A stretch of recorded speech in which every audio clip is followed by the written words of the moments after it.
So let's talk through the integration of LEXACOM and where it can really save you time. The one bit that we've really noticed our time saving is through letter creation and sort of that process. So what we're going to do is I'm going to quickly write a letter now and sort of demonstrate this for you. Now I've got System 1 set up in the background. Because I'm recording only one screen, I've got LEXACOM as the whole screen, and that sort of like pulls into it. So what we're going to do is we're going to get a new job, and the first thing we're going to do is we're going to hit this little magnifying glass just to basically, if we've got a patient open in System 1, it will pull it up for us. And you can see here we've got Mickey Mouse test patient. We can then adjust the priority for routine, speciality, let's say we want to write to cardiology, and letter details, and then we just say, look, it's a referral ERS from that way. What else we need to do before we do anything, that on the current workflow, we do the echo scribe to author. Okay, this is really important that you got that set up, because what that does is this will organize the echo scribe and it will send it back to you, but we'll discuss this really. So let's do a quick letter. Dear cardiology, next patient is Mickey Mouse. I'd be grateful for a review of this 60-year-old gentleman with ongoing increasing crushing chest pain, full stop. This has been in keeping with his known ischemic heart disease. I've got him on 50 milligrams of isozolate mononitrate twice daily, alongside aspirin 75 milligrams. He keeps using his GTN spray, full stop. I'll be grateful for your help with the titration of this, full stop. On examination, he looks well today with a regular pulse at 90. His blood pressure is 130 over 70 millimeters mercury, full stop. Heart sounds are all normal, full stop. I'll be grateful for a review at your earliest convenience to try and assess this gentleman. Many thanks. We'll stop there. Okay. Made up clinical picture, but you bear with me. Then once we've done with that, we're going to send it off into AI land to get it sort of scribed. Now, whilst that's doing what it needs to do, and you'll suss out how quick this is, what we're going to talk through is actually our process and what we had before. So we've used LEXACOM for a long time for our letters, and so what had happened was that initially, that if I said that I need to do a letter, I would dictate it on LEXACOM. I would then send it electronically to the secretaries, as in the audio file, and then they would type it out and we would get produced the letters. Now you think, okay, that's fairly simple. But our process as well, what they would do is that they would print out that letter. I would then review this and then sign it or make any corrections, and then they get it sent back to them. The issue with this process, certainly that I had found, was that the delay in terms of dealing with these letters. Okay, so we have a separate file upstairs that we would put all the letters into. We would have to sign those on a daily basis, but guess what? I didn't always do it on a daily basis. Sometimes it would be a couple of days. And so a simple letter would then be unexpectedly delayed by a few more days. And as if by magic, after our new process, our letters pop back. So it's changed now, which is awesome. So what we can do is it's pop back into our workflow, and we can see the dictation here. And look, here it is. So we've got all the details already preset. What happens is as well is that it will automatically open up in System 1 that patient. So there's no issue, or minimizes the issue of dictating a letter or copying, pasting onto the wrong notes, which is chef's kiss. Love it. So dear college, next patient, Mickey Mouse, great for a review. The 6-year-old gentleman increasing crushing chest pain, keeping with known ischemic heart disease. So, I can alter things. So we've got a little pen here. I'll say like, actually 50 milligrams seems a bit extreme. So 20 milligrams are probably sent. On examination, look well, regular pulse at 90, blood pressure. And then we could say like, right, no, don't like that. I want the actual, that sounds normal. And then, yeah, as with all AI, there are a couple of minor errors, but nothing major. Have a great review. So, I would be grateful for your review at your earliest convenience to try and assess this gentleman. Many thanks. Dr. Einrush. Then it's down to you in terms of what you and your practice wants to do. You can then type a comment saying like, happy for this to be sent, or send a task, or whatever you want to do from that aspect. The benefit then is that from this is that you've assessed the letter, you're happy with the content, you just want it to go, and you've made any tweaks and adjustments. And then I'm not going to do it here because they'll get annoyed at me, but you hit the paper airplane, sent off, and that will then take it to the secretaries.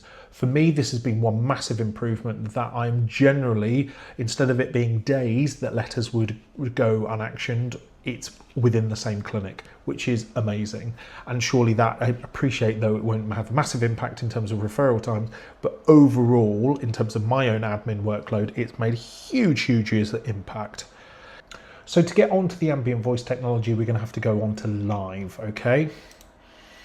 And what we do with this is that they give you a prompt to say that you must sort of like effectively consult and consent the patient, which I completely agree with. And also they sort of give you an option of what to check and go with GP consultation. And so I've got a willing assistant, as you may have sort of seen in the background. Mr. Hulk, you're going to help us out, aren't you, with this one? So yes, bear with me for this one, okay? So what we need to do, hit plus just to start it recording. You can see the lovely blue arrow. So Hulk, what's brought you in today? Oh, I've had bad cough for the past 5 days. And what's been happening with the cough? Have you been bringing anything up? Yeah, lots of green horrible stuff make me sad. I've also had a temperature as well. Has there been any blood in it at all? No. Are you known to have any respiratory problems, asthma, COPD? No, nothing like that. It's just awful. Are you generally well in yourself? Yeah, apart from a general exposure to gamma radiation. Okay, right, fine. Well, I'm going to examine you today, so take a couple of deep breaths for me. Okay, yeah, I can hear that your chest is pretty bad at the moment, so you've got some crackles right at your left base of your lungs as well. Do you mind if I just check your pulse and your temperature as well? Okay, that's fine. Okay, so I'm just going to place this on your finger. So hearing your temperature, it seems to be sort of 37.8, so that's quite high. Oh no! And also that your pulse is 98, but it's regular, which is great, and your oxygen levels are 95%. Okay, so having a look at that, there's probably an element that you've got a chest infection. What I suggest that we do is that we give you a course of amoxicillin, 500 milligrams, 3 times a day for 5 days. How does that sound? Oh, it sounds good. Just before I prescribe that, sorry, I forgot to ask, you're not allergic to penicillin, are you? No, I'm not allergic to penicillin. I've had amoxicillin before. And likewise, if you take your turn for the worst, if it's within hours, by all means give us a call. We'll see if we can see you again. If it's at the evenings or weekends, either dial 111 or go to the urgent treatment centre. Is that okay? Yeah, sounds great, Doc. Thank you very much. I'll go and pick it up now. And off he goes. Sorry, not sorry for that one. Right, so what we're going to do here, we've done our recording, we're going to hit generate and we'll see what it comes out with. Yeah, I'm slightly insane, I do apologise. Okay, so as you can see here, we've got the full history, okay? And so what has been brilliant as well is that it's captured roughly, our main bits, and it's summarised for us pretty decent as well. What you'll find is that you'll start to train yourself to get the best out of this. So I find that often people don't vocalise their findings and results. They just sort of like stick a SATS probe on and don't say it. But actually, how's it meant to know what it is without it being there? So I'll often talk it and sort of as part of the patient consultation, okay, from that way. So it says it gives us a provisional diagnosis as well, hence why it being a class 1 medical device, and also it's captured not only our prescription but also our safety net as well, which is just chef's kiss. As with all ambient voice technologies, there are pros and risks of hallucinations, so just be very careful of that one, and always double check your work. Also, patient consent is a big thing. You do need to consent your patient for it. What I've done is I've set up a simple prompt, which I'll sort of show you. And then if you look at the end of the consultation, it's got consent and saying to use ambient voice technology during consultation LEXACOM. You can set that up as a simple protocol for it. So that's the 2 bits. Stick with me. There's one more really cool thing that we need to sort of suss out. But for that, I'm gonna have to use the car.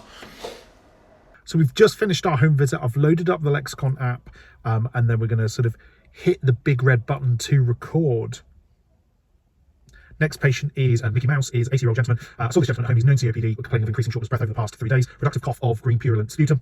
No blood in the sputum, full stop. Able to cope around at home and able to wash and dress himself, full stop. Worried that he has chest infection. On examination, oxygen saturation is 99% on room air. Respiratory rate is 20. Chest showed crackles at the mid-right zone, full stop. He looked well in himself. Temperature 37.5, full stop. The plan for him was given doxycycline 200 milligrams a day, then 100 milligrams for 5 days, and also a course of prednisolone at 40 milligrams for 5 days. Advised to contact the practice if he's getting worse over the next 24-48 hours, or dial 111 in the evenings. Patient was happy with the plan. So that's it, just a sort of a quick made up plan. So the next one to do, we go to, so data entry, reference, let's go Mr. Mouse, low. And then at this bit, we go up, then we put it into workflows, not dictate and transcribe, but GP home visit, okay? And then what this will do is we hit okay, and then put it as sort of routine. That's absolutely fine. So because we got that, we got just a quick reference for it, and then we check it in, okay? Send it off. and that's it done. What it does then is that as we're driving around, driving back home, is that it will pick up this dictation and it'll be ready when we get back into the consultation room. So we've jumped back into the room, and this is what we've got. We've got our full consultation. We know it's Mouse because that's who we put in as our reference. And then this is already typed out, didn't have to do anything. It was there ready for me, good to go. And I can just copy and paste all the different elements into the consultation and just tweak it as I need to. This is talking about marginal gains in primary care for me. So yes, you could argue that typing up your notes doesn't take too much time, but again, this is 1 to 2 minutes per patient. And if you've got a high home visiting team, things like this could be incredibly useful to help them out. It's similar with the ambient voice technology. Yes, it's not going to, save a load of time, but it's just, for me, it's about those 1 to 2 minutes per consultation, which over the day of how many ever contacts soon mounts up. Likewise, we've covered the letters as well. We've managed to save approximately about 50% of our secretarial workload, which for 2 experienced members of the team is amazing and really good for business efficiency. Finally, we've sort of not touched it on this video, but back in video 1, we've talked about Echo and sort of the use of that in terms of your general day-to-day general practice work. So whether that be answering emails, writing Word documents, you can just use it there as well. So just finally to say huge thank you if you've watched previous videos and you've subscribed to the channel. Without you and going to LEXACOM, then these videos wouldn't happen. These videos are sponsored directly because they've said, they know that people in primary care have watched these videos and gone back to LEXACOM and said, yes, I've seen them on the Doc Support channel. So just say huge thank you, leave all the links below, and good luck.